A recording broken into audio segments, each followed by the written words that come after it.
ইংরেজি নতুন বছরের নমস্কার সবাইকে। বানেশ্বরের কবিতা মঞ্জুরিতে আপনাদের সবাইকে স্বাগত জানাই। আজ স্বামীজির জন্মদিন।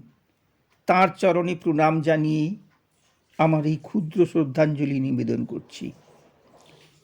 কবিতার নাম স্বামী বিবেকানন্দ। নামটি তাহার নরেন্দ্রনাথ দত্ত, শ্রীরামকৃষ্ণের ভাবশিষ্য। স্বামী বিবেকানন্দ নামে তাকে চেনে অখিল বিশ্ব। ভুবনেশ্বরী দেবী মাতা তাহার, শ্রী বিশ্বনাথ দত্ত পিতা। কলকাতার সিমলাতে তাঁদের পৈতৃক ভিটা। আড়াআড়ি দুবাহু বুকের উপর ভাবগম্ভীর আনন। শিরেতে তাঁর গেরুয়া শিরস্ত্রাণ, পরিধানে গেরুয়া বসন। সংসার ত্যাগী সন্ন্যাসী তিনি, সাধন ভজনরত। জীবে প্রেম ও আর্তের সেবা তাঁর জীবনের ব্রত। সুবক্তাও ছিলেন তিনি, অসীম জ্ঞানের অধিকারী। সমুদ্র হিমাচল যিনি জমিয়েছিলেন পাড়ি।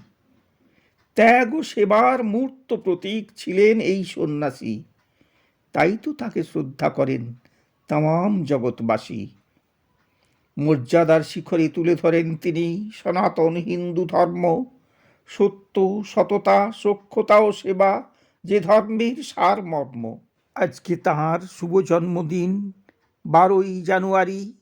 আসুন আমরা সকলে তাঁর চরণে প্রণাম করি।